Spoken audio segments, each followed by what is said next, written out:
Hey, this is former Blue Devil lineman Matt Skura.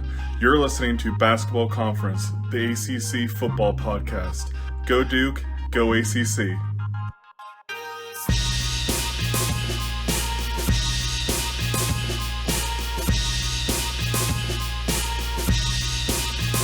Welcome back in, Basketball Conference, the ACC football podcast. Season previews roll along. This is the second new school to the ACC that we're previewing here this season. Ben Parker, Cardinal Sports Report on the Rivals Network. We're here to talk about Stanford football on an ACC football podcast, Ben.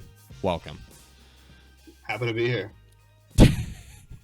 I think Stanford's happy to be here, too. This is very weird. This is a very weird preseason, right? It's not just Stanford and Cal and SMU. It's across the country. There's so many new teams and new places, and the preseason just in general. I've been looking at all the preview magazines, just listening to podcasts, and you get reminded pretty quickly, okay, this team moved there, and it's really hard to keep track of all of it. But as a member of the media, a guy who covers Stanford football day to day, what has this whole transition been like for you? What was it like, end of last season when, you started to hear it started as speculation, but then turned into reality that Stanford was going to be heading to the ACC? It's been weird, just because, the history of the conference Pac-12 was so rich, and, I covered the conference for a long time. I was covering Cal before, and I went to school at Cal, so I have a long history. Oh, okay, all right, yeah. Well, kind of following the Pac-12, and so it was just kind of a weird process, and it was a little strange too. Was kind of seeing the dominoes fall, where like different Pac-12 schools were all finding homes, and then it was down to Cal, Stanford, and Oregon State and Washington State, and it was just like, okay, well, where is this going to go? But I felt confident that Stanford and Cal would be fine, just given the academic pedigree they have. And especially Stanford, just because they've been so dominant in so many sports across so many, that I just felt like they're going to find a home somewhere. But once the Big Ten kind of seemed to close the door, and then it was like, okay, they were going to go to the ACC, really? And they did. And then it worked out, I think, as well as they could have. I will say this. I think they're happy that they ended up in the ACC as opposed to, the Big 12. I think they would have rather been the ACC, Big 12, just because ACC is a stronger league and more sports across the board, and that's something that matters. But yeah, it's been an interesting journey for sure to get to this point. I interviewed Matt Moreno. We were talking about Cal earlier this afternoon. I interviewed him. I know he's covering Cal for the Rivals, and we were kind of having the similar conversation. It was like, man, I'm used to covering a team that's been in the Pac-12 for so long, all this rich tradition. And then we got into the Justin Wilcox side of it, and I'm going to ask you the same question about Troy Taylor. Obviously, he heads into last year. He's a first-year head coach, at Stanford. And he's in a weird position now where he has to usher the program into a new era in many different ways, right? I mean, he's moving the program past the David Shaw years, right, which were largely successful up until the last few. And he's ushering in the new era of Cardinal football in more ways than one. Now you go from just coaching a team and trying to rebuild a roster and bring it back to the heights that they've been to before New Year's Six bowls and being a really competitive program year in and year out, to now kind of being the figurehead for this school in an entirely new conference. How has Troy Taylor handled it, and kind of what's been his messaging, I guess, throughout all of last season as speculation kind of arose, and then now heading into the new year? He's been pretty relaxed about the whole thing. When asked about the travel, he was like, "Oh, I love airplane flights, and flying on the plane is fun. You get snacks and stuff." I mean, he's been pretty chill about the whole thing. And has really, I think, done a good job of just kind of staying in the moment. And throughout the entire process, before they landed a home in the ACC, before they landed in the ACC officially, he was of course asked, like, hey, do you think you guys will land in a power conference, or what's it going to? And he remained adamant throughout the entire process that he thought that they would find a home in a Power 5 conference, and that things will work out. And in that respect, they have. So I think he's done a good job of just kind of staying in the day to day, not getting too stressed out about things, and just kind of going with the flow. And then once they've landed in the ACC, he's been very receptive and happy about it, and so I think he's handled that side of things quite well. I think. Yeah, it's always interesting. This is one of those things like coaches prepare for a lot of stuff as they're going, flying through the coaching ranks, and this is something that nobody really knows how to prepare for. On top of it, nobody really knows what the sport's going to look like in 6 months. Like, forget 5 years. It's just like in 6 months, what's it going to look like? So for the new coaches in particular, I was just really curious how that's all gone down. We haven't previewed SMU yet, but I'm going to ask the same question of our SMU guests as well. But all right, so Stanford 3-9 last year. Obviously, last 3 to 4 years of the Shaw era weren't to standard, right? The standard that he built on beyond the Jim Harbaugh years really brought the program to a new level. Program was performing quite well. Last few years didn't work out quite as well. Bring in Troy Taylor. Everybody's really excited about the hires. New energy, obviously, and he's young, but he's got a good coaching pedigree, obviously. Stanford goes 3-9. Obviously, year one was going to be year one. Things were kind of stacked against him from a roster standpoint, but what was the overall impression of the program in year one under Troy Taylor, given kind of the hand he was dealt? I think he did about as well as he could have been expected to do. I think the one sort of exception was I think it was disappointing they lost to Sacramento State at home. Yeah, I was disappointed, and I think that was the only loss I think you look back on. You're just like, okay, how does that happen, right? Right. So, but they knew him really well, and he knew that. It was kind of a weird FCS matchup in that sense. And it was odd because it was scheduled before like he took over the position, so it was a little strange. But I think overall, I think as a whole, looking back on last year, like he did about as well as he could have given the hand he was dealt. Yeah. There were obviously, he was, I mean, a lot of guys, kind of wanted. There was sort of, the program was feeling kind of dead, because the Shaw era was just kind of depressing at the end of it. It was really rather depressing, and so. I think just in terms of bringing like energy and making people excited about Stanford football again and feeling hopeful, he did all those things well. I think we'll talk about this season later, but this is I think a season where you got to start showing some progress, showing something. But I think last year just that win over Colorado on the road alone kind of gave people a lot of hope and excitement. Like that they could inspire the guys and they didn't give up. So. The win at Colorado was a major highlight, and I think that's at least for Stanford fans and that are hopeful. Like they think of year one under Troy Taylor, they think of the win at Colorado. Like that's kind of how they view it. So that's sort of the attitude towards year one, I think. Yeah. So the reason I asked that question, I'm a Virginia Tech alum, and we went through a really rough end of the Justin Fuente tenure a few years back, and then Tech hired Brent Pry in year one. Year one was really, really bad. And we were trying to figure out, okay, what was Virginia Tech going to hang their hat on? It was a 3-8 season because the UVA game got canceled at the end of the year. We were trying to figure out, okay, what is it that we're going to hang our hat on, as a fan base, and ended up being a win over Liberty, a ranked Liberty team, which was funny because it was one of those situations. It's an in-state opponent. It's not UVA, and you're hanging your hat on a win against Liberty. But fan bases tend to grab onto literally any sort of sign of progress, and that year was so up and down and so rough in so many different ways that, you mentioned that Colorado win for Stanford last year. I can totally understand why the fan base would have gravitated towards that. Yeah, no, and it was also the largest comeback in school history. Yeah. So I mean, history making. It was funny. I was covering volleyball that night. I was watching and kind of on my Mac doing volleyball, and I went in and I told the volleyball team after their match it concluded, I was like, yeah, the football team is down like 29, whatever.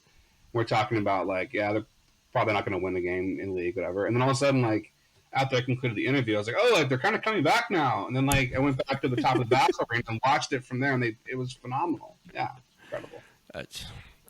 Yeah, fans will take it, right? It's a sign of progress. So, I mean, year two, I mean, you enter in, it's a quarterback situation that, okay, you got like a couple of known commodities. Ashton Daniels played a good bit last year. Justin Lamson, really just kind of a running quarterback, change of pace guy. But you got a couple of options there. Looks like they added another guy in Elijah Brown. Is there like a open competition here? Is this going to be Ashton Daniels, starting job? Is this going to be kind of similar to last year when, you bring in Lamson as a change of pace, or do they really want to have kind of one guy take the reins this year and kind of be the starter like over 12 games? Yeah, Troy Taylor has sort of dodged the question a little bit when asked about it, but given the fact that Ashton was there at ACC Media Day representing the team, yeah, and just and he's taken all the first team snaps. I think it's going to be a very similar quarterback situation to last year, where I think it's going to be Daniels is going to be the starter, and as you said, Lamson comes in for a change of pace. I think that's what we're going to see. Now, that being stated, I think if something happens to Daniels, then I think Elijah Brown will get an opportunity. I think Ashton. I think my feeling is that Lamson is going to stay in his regular kind of change of pace role. And then I think if Daniels were to get injured, I think there would be a discussion of okay, do you give more to Lamson, or do you maybe keep Lamson in his role and have Elijah Brown come in? I think that's kind of those are the three quarterbacks that they really have that could see the field this year. Yeah. Yep. Barring injury. So we're just going to have to see. But right now, I think it's going to be a very similar setup to last year. That's interesting because it's almost like Lamson is, I won't say pigeonholed, but it feels like the staff is just really comfortable in the role that he's in. And it seems like Elijah Brown, okay, he's young, he's coming in. Could he take over a starting role, like you mentioned, if there's an injury to Ashton Daniels? And that's going to be interesting to watch, just given the nature of how they rotated quarterbacks last year. If there were something, obviously don't want to see an injury, but if something like that happens throughout the year, kind of how the coaching staff addresses that. Definitely, yeah. I mean, it's sort of a kind of all bets are off situation where you just don't know where they're going to go. You know what I mean? So, but the way that Brown has been playing in practice certainly sounds like that's a possibility that he could come in if something happens to Daniels. I think it's sort of like a situation where I think Brown is starting to establish himself as the backup quarterback for right now. Yeah. Yep. Yeah. And then Lamson will just kind of do his running thing. The running back room. So I know last year, the quarterbacks led the team in rushing. I know nobody really emerged in the running back room. It looks like they tried to address that a little bit out of the portal, but Cedric Irvin's back. I know he was the leading rusher out of the running back room last year. So is he going to take all the first team reps? Is he the guy to watch? And how is Stanford planning to address kind of I don't want to call it a running back problem, but the issues they had rushing the football with running backs last year, I thought was pretty apparent. Yeah, they have three freshmen that they're all kind of excited about. So there's 4-star freshman Chris Davis Jr., 3-star freshman Cole Tabb, and 3-star freshman Micah Ford. So those three guys are coming in. And then you got Irvin, who you mentioned, and you've also got Ryan Butler, who you mentioned, who's a transfer from Princeton, who was there last year. So they're that one's a really open competition. I mean, that one's where I could see any of those guys getting the lion's share of carries. Right now, it looks like it's Butler and Irvin that are kind of a 1 and 2 back. Yeah. But they're going to give Cole Tabb opportunities. They're going to give Chris Davis opportunities. Micah Ford, from what the running back coach has been saying, is a little further back than the rest of those guys, just in terms of he's got more to learn because he played quarterback at his high school a lot, so he's got more to learn as a running back. But it's really a wide open competition. So I think that one's one where I think I could see. I think they're going to see, just in the beginning at least, a lot of different backs getting touches, and just seeing how Troy Taylor fills it out from there. That's what I think we're going to see. And we already saw a lot of it last year because Irvin got some touches, and then E.J. Smith got some touches, Casey Filkins got touches. They all kind of got touches in that position. So it was wide open last year, and I think it's going to be wide open again this year. But hopefully somebody can emerge because nobody really did last year. Yeah, that's fair, and I think they're obviously hoping for that in year two, and hopefully everything gets kind of feet under them a little bit. Receiving core, I mean, there is some proven production there coming back. Tiger Bachmeier played a good bit as a true freshman. Elikiah Manor, am I pronouncing his name correctly? Yeah, Ian Manor. Yeah, that's right. Ian Manor, 1,000-yard receiver last year, right? Yeah. So he's going to lead the wide receiver room, I would assume. But I mean, who are the other names to watch? I guess in the wide receiver room, and this seems to me like the strength of the offense coming into the year. Is that fair to say? Yeah, I would agree with that. Him and Ian Manor and Bachmeyer are two really key guys. I mean, Ian Manor is looking to have a breakout season. Yeah, you watch against Colorado; he was the reason they won that game. He was a stud. Yeah, it was incredible. You mentioned Bachmeyer. I'm trying to think who else is looking good. I mean, true freshman Emmett Mosley, the fifth, looks really, really good. Everyone's just raving about him, so he's going to have a major role in the offense this year. Moody Rubin isn't bad. Ismail Cisse isn't bad. Jason Raines has done some things in camp from what I've seen. He's looked good. And then you got, Bryce Farrell, who's incredibly fast. And his freshman younger brother Chase can move. Jason Thompson. There's a bunch of guys. So I agree. The wide receiving core is definitely the most exciting unit of the offense. And it's just a function of getting those guys the ball and making sure they can do their thing. But yeah, that's certainly the most exciting group. But Ian Manor and Bachmeyer are the two guys that kind of headline that group, and then Mosley kind of being that third guy that has real kind of breakout potential, really amazingly deep vertical threat from what I've been told. Yeah, seems like at least an intriguing mix of guys with the veteran experience and the young guys to add in. So that'll be interesting to watch. Offensive line. So 2 years ago, David Shaw leaves, and coming off of the year, I guess 2 years ago, David Shaw leaves. Troy Taylor comes in. Entire room, basically, there's turnover everywhere. Feels like this year coming into the season, it's a lot more stable in terms of not only the starters, but the depth as well up front. So I have a feeling Taylor and his staff are feeling pretty good about what they got returning on the offensive line. Yeah, it's feeling a lot better than it was a year ago. Levi Rogers is back, fifth-year guy at center. And then on tackle, one of the offensive tackles, Connor McLaughlin's back as well, and their fifth-year guy. And then everybody else in the room has had reps underneath their feet, so that helps a lot. So Simeon Powell at guard started a lot last year as a freshman. Jake Michaela, Luke McClenko, Fisher Anderson. These are guys that all have opportunity to see the field. And some true freshmen as well. Charlie Hoytink coming in. So, yeah, the offensive line looks a lot more looks better than last year. Still a work in progress. Still not where it needs to be. Right. But better than last year. And then also one kind of quick note is Trevor Mayberry, who the NCAA video game has as like one of the top offensive linemen on the team. They need to update their ratings because he's playing defensive line now. So he's not on the offensive line. It was weird. I was playing the game with my brother, and I was like, why is this dude rated relatively high? And he's not even playing offensive line. So, I mean, he's playing defensive line now, Trevor Mayberry. But, I mean, casting him out into the defensive line group. But, it's certainly a lot better. And Levi and Connor are kind of your two guys kind of headlining that. And then everybody else, just the hope is that they've gotten better, and then the incoming freshmen can challenge for spots maybe. But it's looking better for sure. I feel like we're going to learn pretty quickly whether or not the returning production up front is a good thing or not. And I feel like it's kind of too early. The verdict's still kind of out on that just because there was so much turnover heading into last season and so many guys were new to their positions. And now it feels like, okay, you got a bunch of experience under your belt in year one. Let's see how this unit looks in year two. Mm-hmm.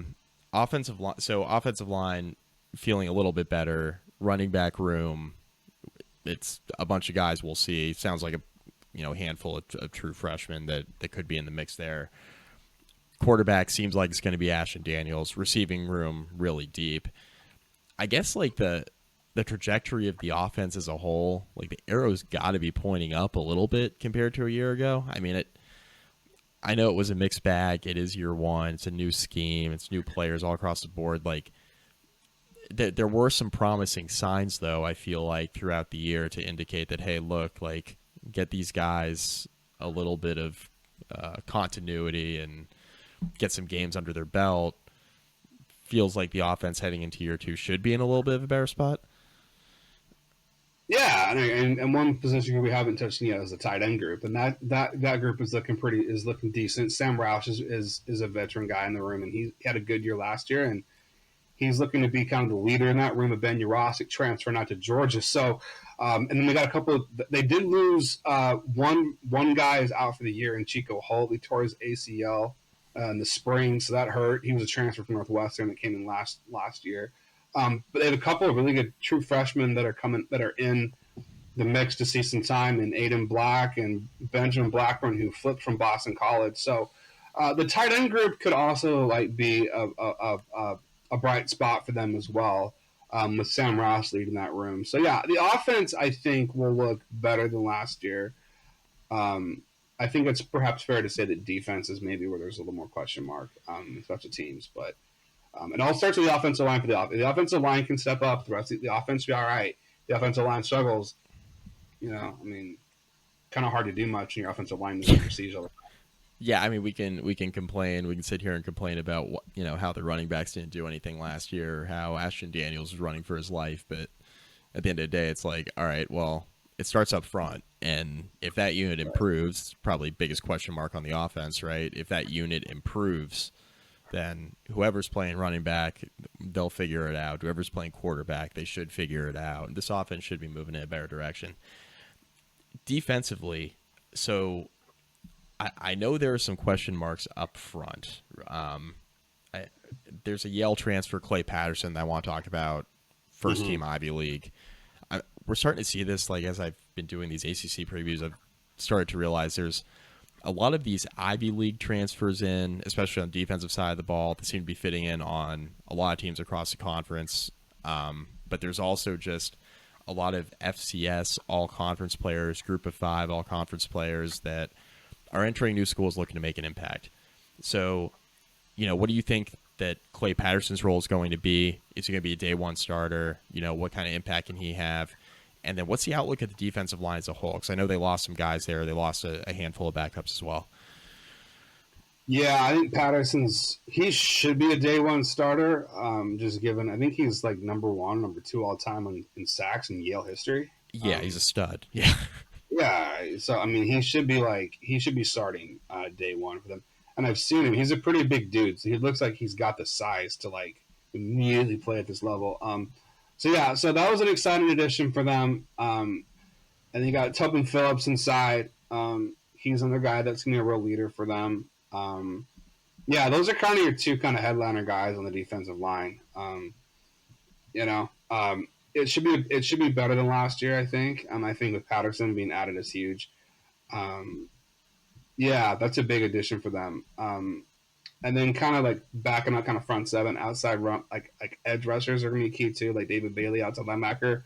Yeah. Is really key for them. He had kind of a slump last year, so they're looking for him to kind of bounce back and be more of a force. And then opposite side, you got RJ Cooper, David Taviti. So that unit is supposed to be promising, they're hoping. And then inside linebacker wise, you got another FCS transfer in Josiah Galvin from Northern Iowa, who was a stud last year for them too. That's another guy that they're going to hope to build, hope to step in, and then their kind of top 2 inside linebackers are really strong, and Guy from Bernadelle and Tristan Sinclair. So I think the front seven is looking better. But once again, they have to I think it's that front defensive line. How do those 3 guys kind of do? But hopefully with Patterson in there, that will make enough of an impact that group sees a jump. Yeah, and you mentioned the linebacking core with what they have coming back, adding Josiah Galvin, who, like you mentioned, very good player in Northern Iowa. It does feel like the depth in the linebacking core, and then in the secondary, everybody's back, right? It feels like everybody's back on paper. Number 1, is that the case? Number 2, I mean, I know a lot of young guys played in that secondary last year. I know it was kind of very similar to what we just talked about with the offensive line. A lot of young guys, a lot of year one type players a year ago. What's the outlook on this secondary unit? I feel like it should be much improved given just kind of the experience factor, much similar to how we were talking about with the offensive line. Yeah, it should be better. I mean, the one guy they lost, which was a little strange, was Jimmy Wyrick. I think he transferred to UTSA. He was in spring ball, and I was expecting him to be a contributor, and then all of a sudden he just decides to transfer out. He's got his degree, I think, but like it was just sort of like, okay, what's going on here? But no, aside from that, like everyone's back. The corners, Colin Wright and Zara Manley, are both really, really good. And then the safeties are really solid. Mitch Lieber and Scotty Edwards. The safety room is looking solid. They got another transfer from Washington and Jay Green, who I'm hearing is looking strong as well.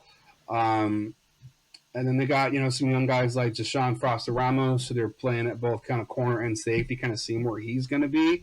The secondary definitely should be better. I think just because you said like all the key pieces are back from last year, and they all have the reps, they all have that year in the offense, in the defense, under Bobby April. So everyone should feel a lot more settled in.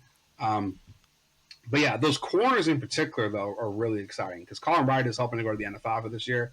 Yep. It was him and Amon, the two highest rated guys on the team in the NCAA video game, and then opposite side is Manley, who's pretty solid. So that corner position is like, I think something that they're really hoping can be a real ball hawking kind of presence for them.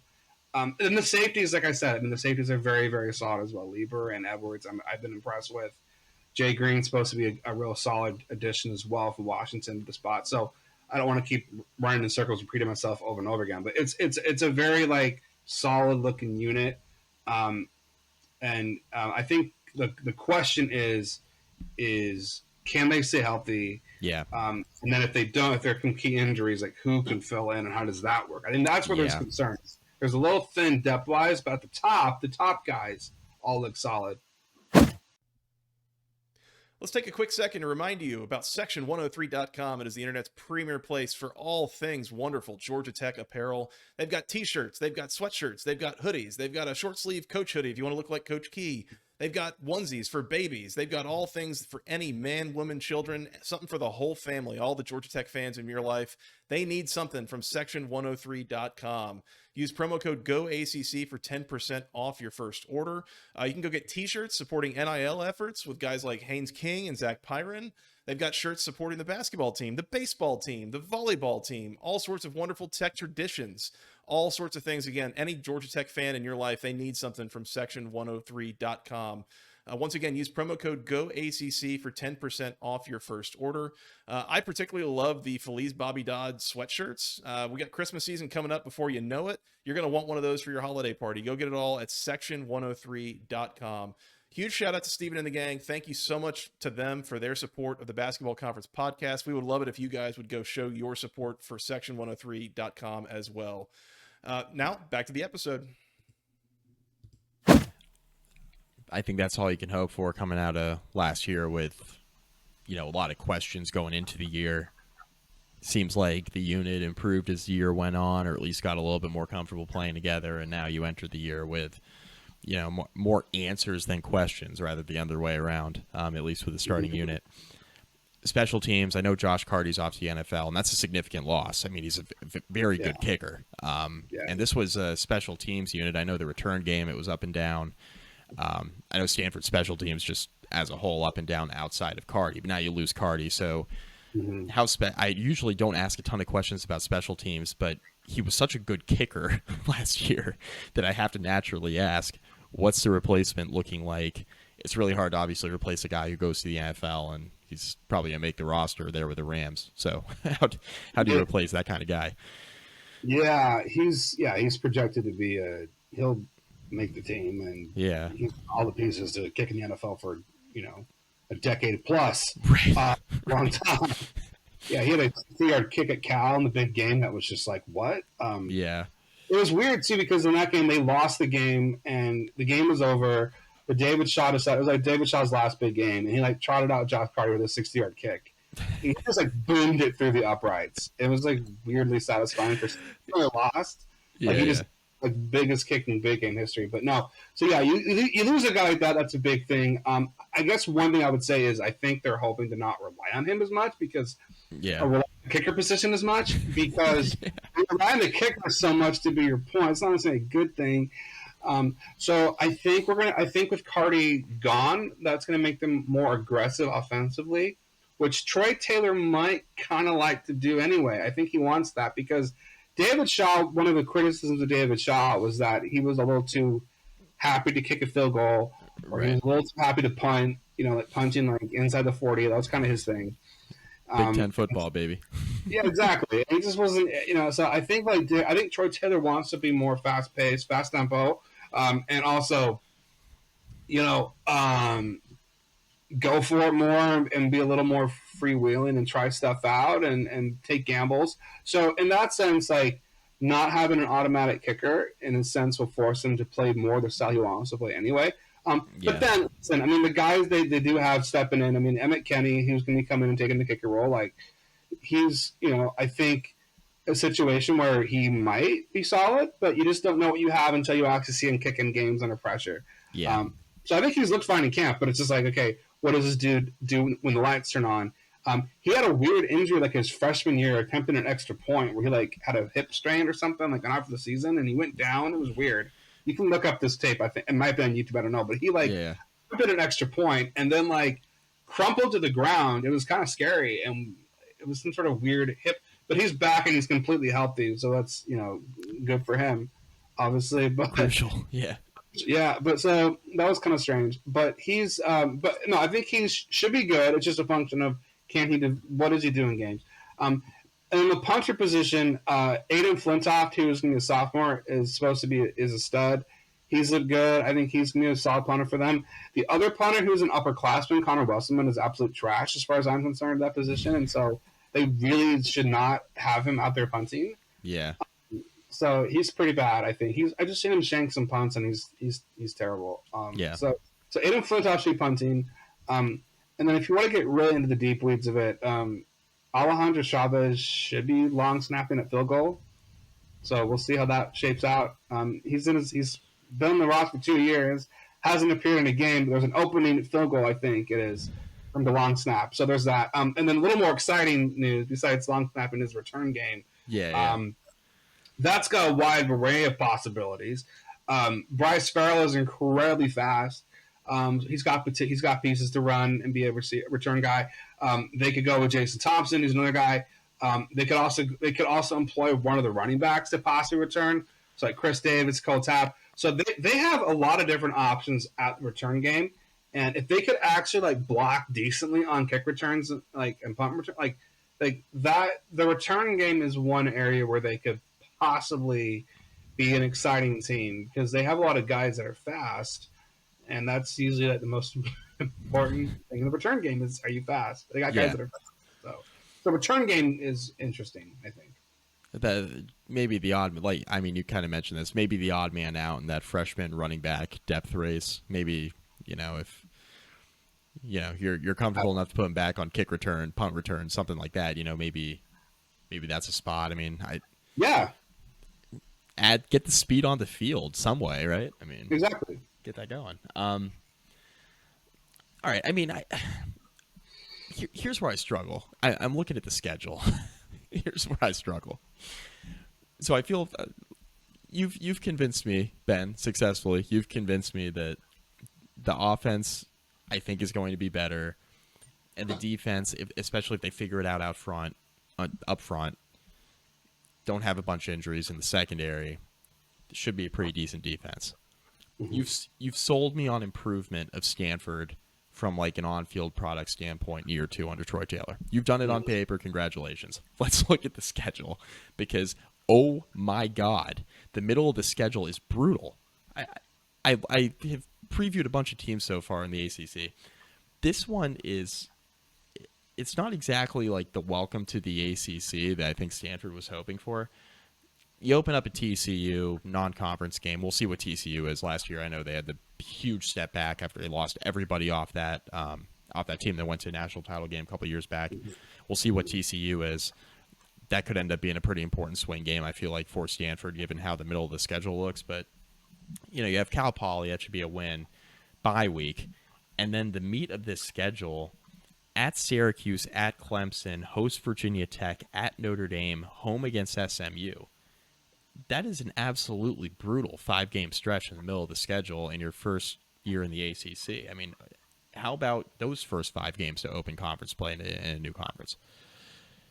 Yeah, it's rough. I mean, I think that of those games, I mean, if they could win one, that'd be great. I think, honestly. Right. Yeah. Right. I think that when you look at the schedule, I think that the first 2 games look possibly winnable. TCU, Cal Poly, yes, they should beat Cal Poly. And then opening game under the live fight, who knows what happens? It's just that's a situation where I think anything can happen in week 1 in college football. And so if you're Agreed. Stanford, you're looking for a way to like win a game, get a win under your belt, like win that first game, get some positive momentum. Because those games you just listed are absolutely brutal, and it's going to be tough for them to squeak out one win in that group, no question.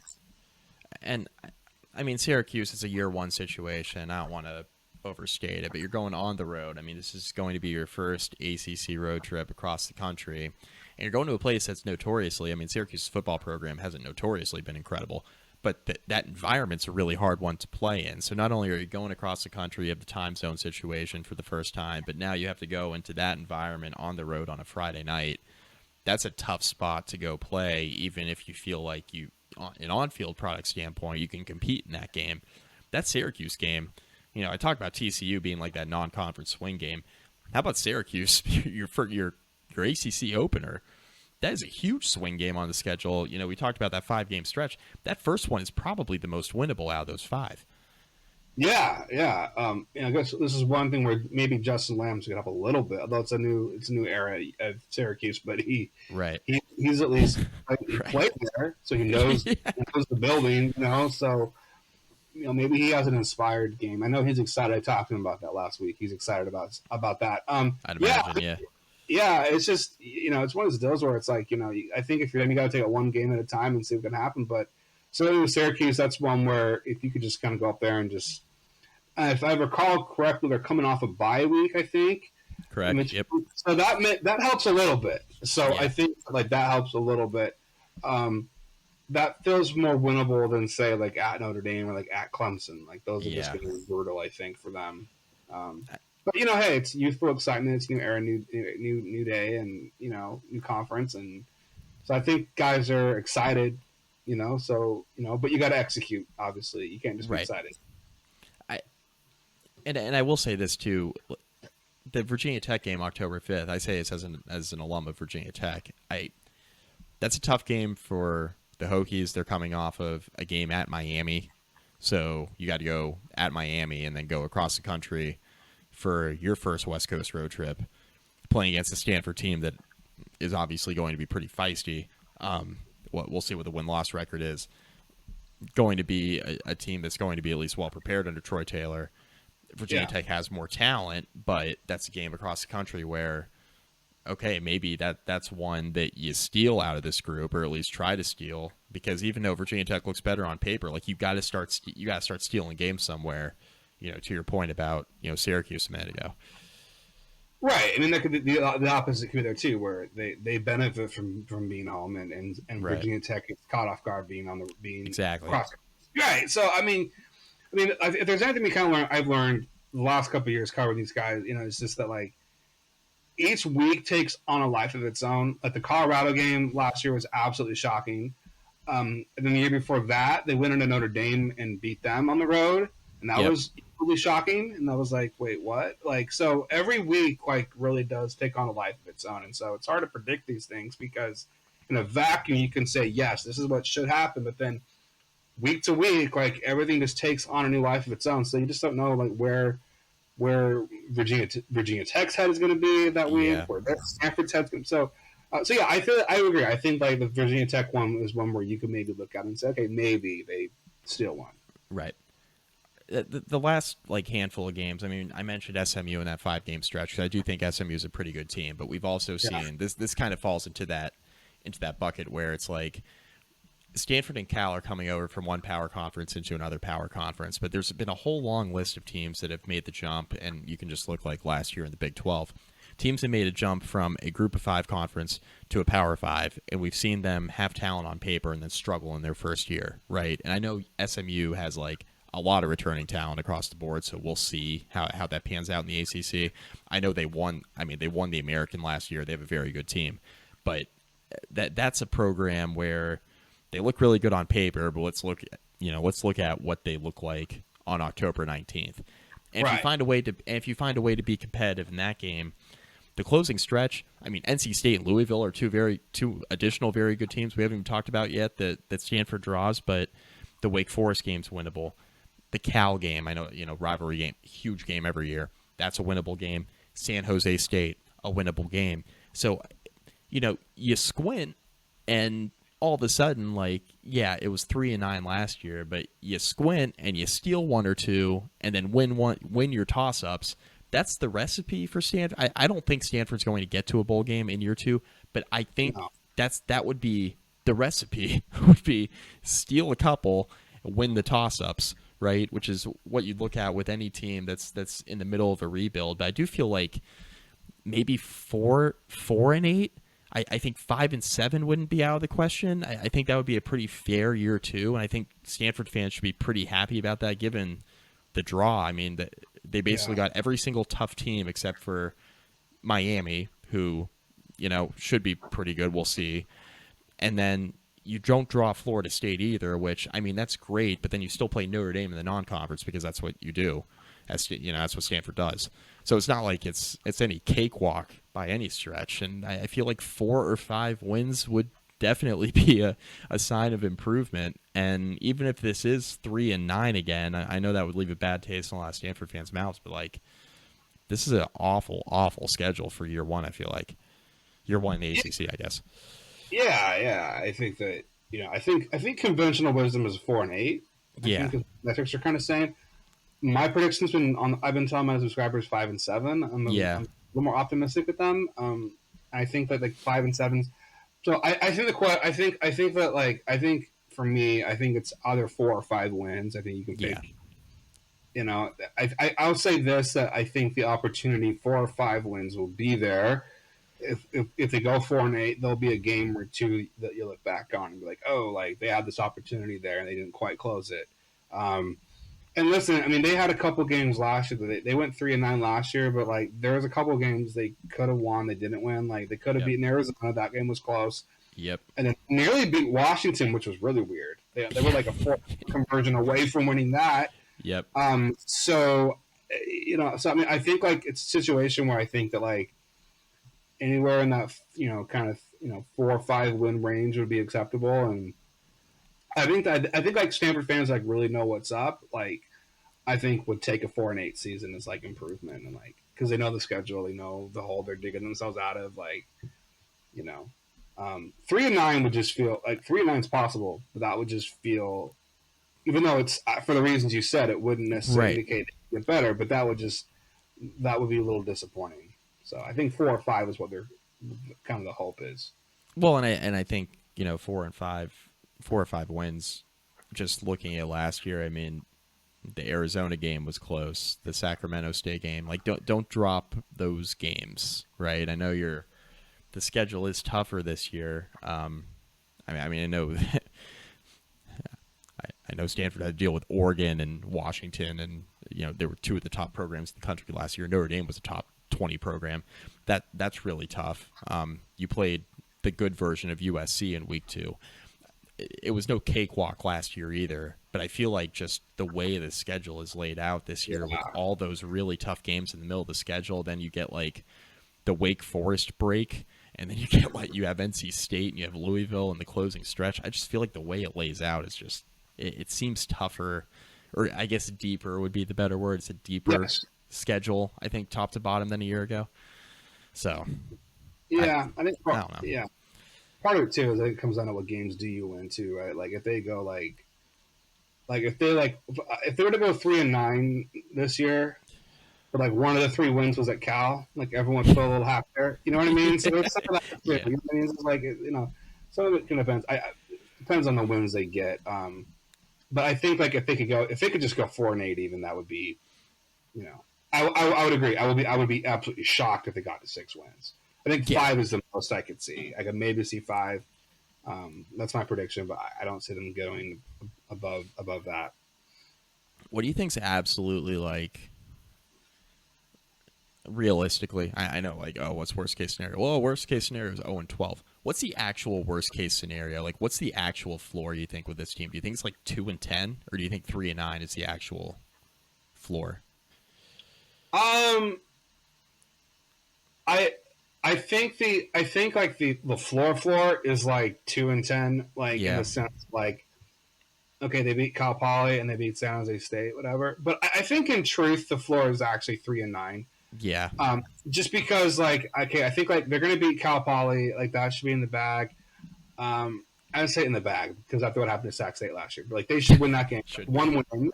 Okay. Especially after that last year, it should be, right? Yeah, but like that's one win. And then I mean I just think, okay, like they had this surprise because college football is such a week to week kind of thing, and each week is like a season in itself in a way. Yeah.